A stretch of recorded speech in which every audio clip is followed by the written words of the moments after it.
So this is my Saturday night's main event 2025 review, and I would give this a 2.75 or a 3 out of 5 show because n- none of the matches that happened were bad. The matches were good. It's just that there were too many ads, and also that maybe some of the results were not something that I agreed with, particularly one.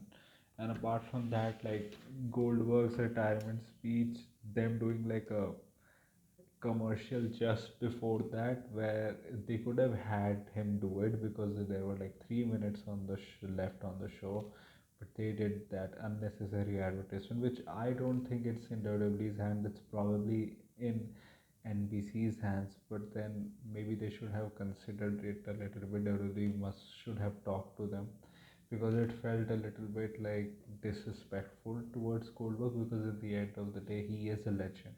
Like he was one of the biggest draws in wrestling at a certain time. WCW's like the only like homegrown star apart from maybe what Diamond Dallas Page, and much bigger than him also. He had his entourage also where WCW like security head, you had Doug Dellinger, then you had his fellow wrestlers like Ernest the Cat Miller, you had DDP also, his son Gage accompanying him to the ring in his final entrance. I think the match was very good. Like it was about 14 minutes, and it was probably the third or fourth longest match Goldberg has had in his televised career,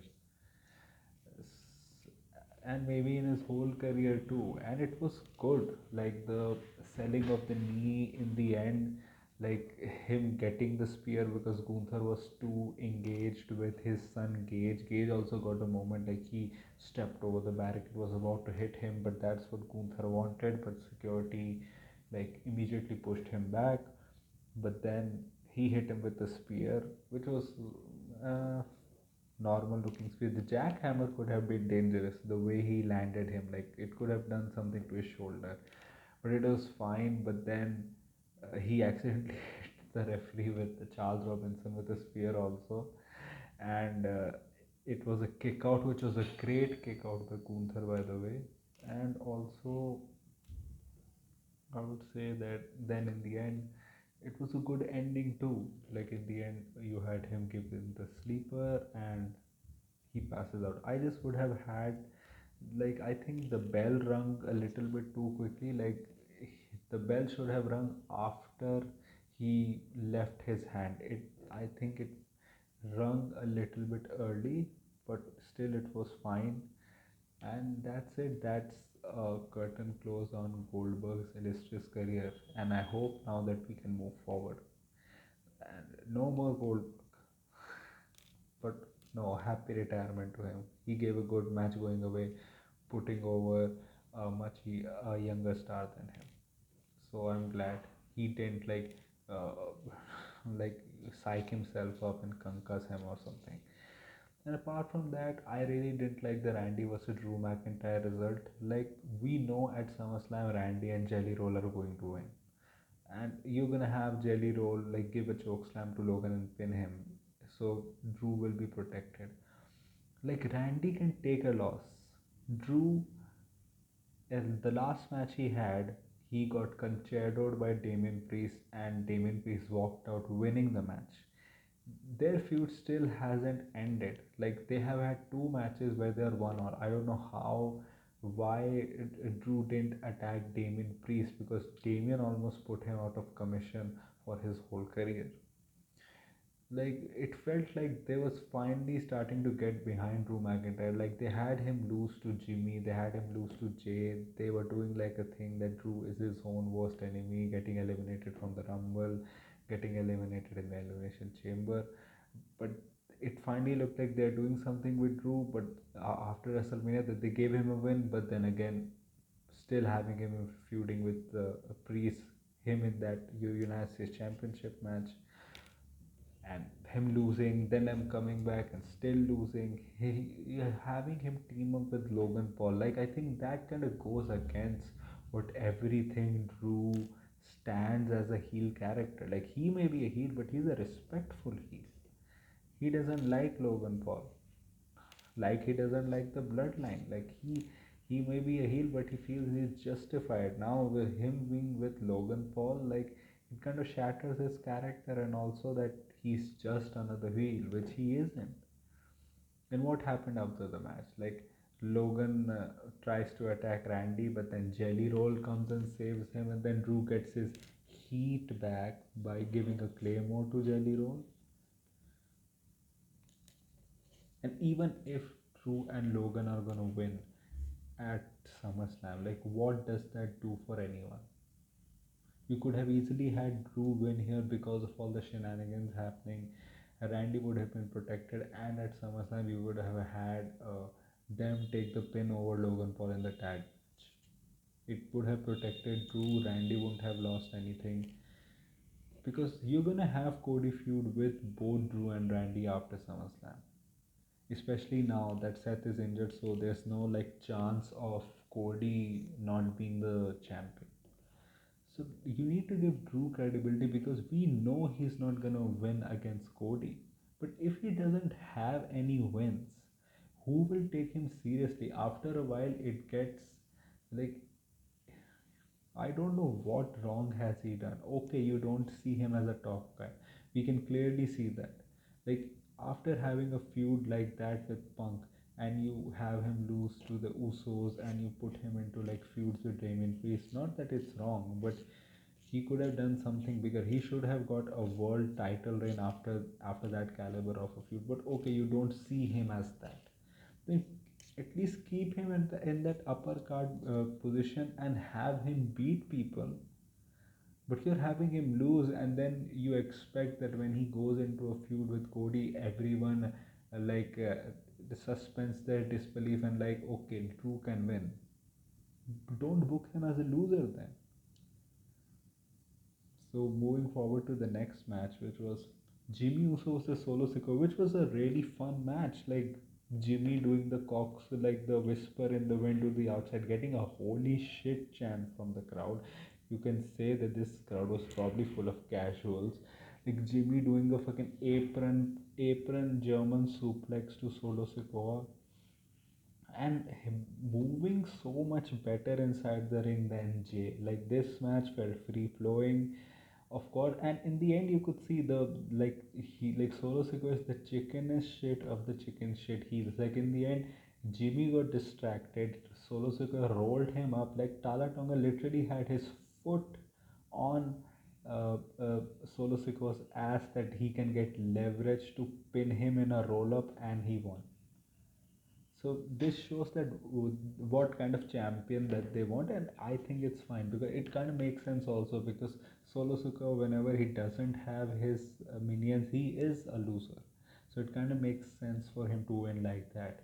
So Solo retains his US championship. They attack him, and then Jacob comes back to a huge pop. Them chanting Fatu him like like going like essentially one on four, like him kicking everyone's ass in the ring.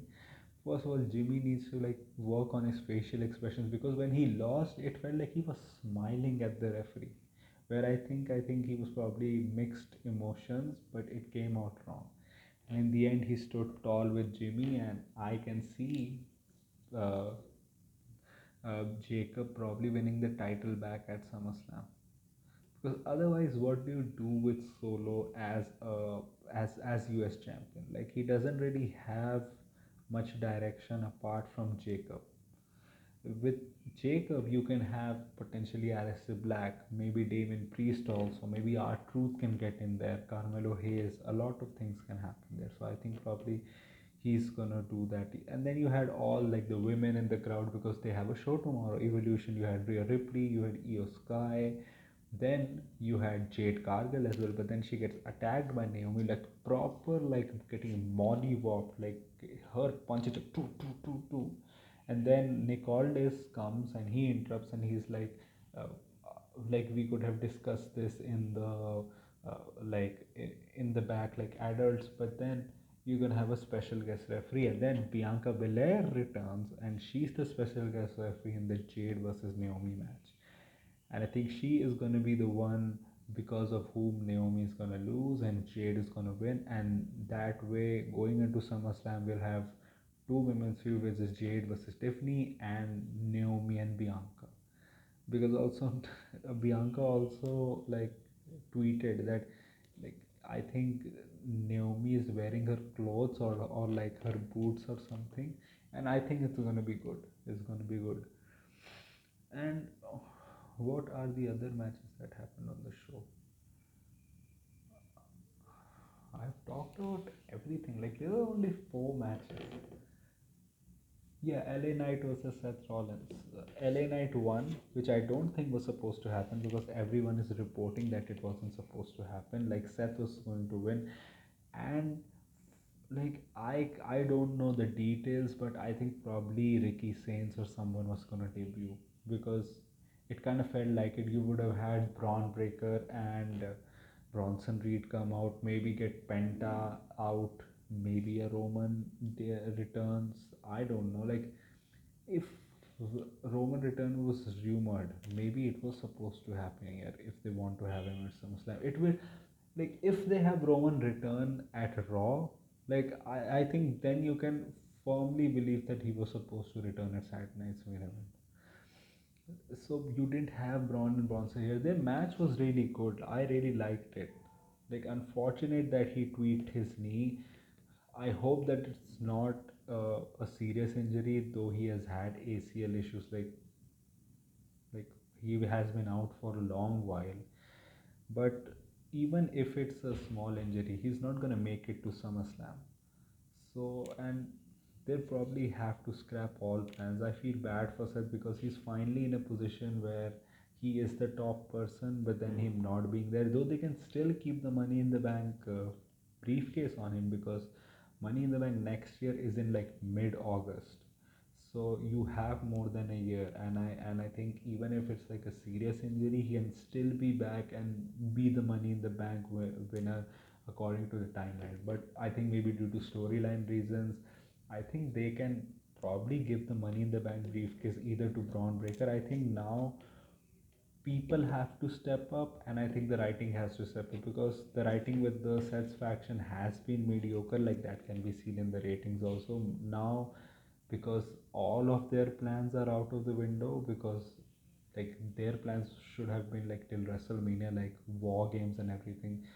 So maybe Braun gets an early promotion in the main role, and maybe they have him be the Money in the Bank winner, have him be the leader. Like they can do the storyline that when Seth is back, he's like, "Oh, Braun, you have done a good responsibility when I was away, but now what?" and everything. You can do that, or give it to LA Knight. Like LA Knight got his like major victory over Seth Rollins, like one of his biggest victories of his career, probably his biggest, beating a main eventer like that. One thing is that you can easily set up the SummerSlam match like Gunther versus LA Knight for the World Heavyweight Championship because LA Knight beat Seth Rollins, and you can do Roman versus Punk also at SummerSlam. So you have two big marquee matches. It's just that what do you have LA Knight do? Do you have LA Knight beat Gunther, but then you just had Gunther beat Goldberg in his retirement match? Do you like immediately want him to lose to LA Knight?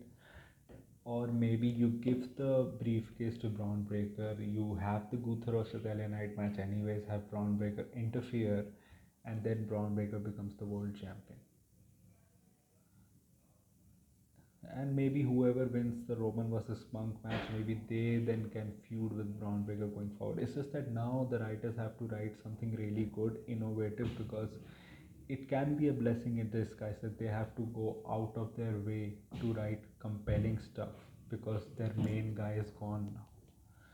So let's see what happens with that. I just hope that Seth Rollins gets well soon. So that was my review. What did you think about this show? Tell me in the comment section. If you like this type of content, like this video, share and subscribe. If you don't, then share it with those who do. My social media accounts, which are my Twitter/X account and my Instagram accounts, links are in the description. So go follow me on that. My UPI ID link is shabboy@okicici. So do go donate any amount of money which can help me make YouTube a permanent career option. So that was it for me for right now. So thank you. Goodbye. Alvida.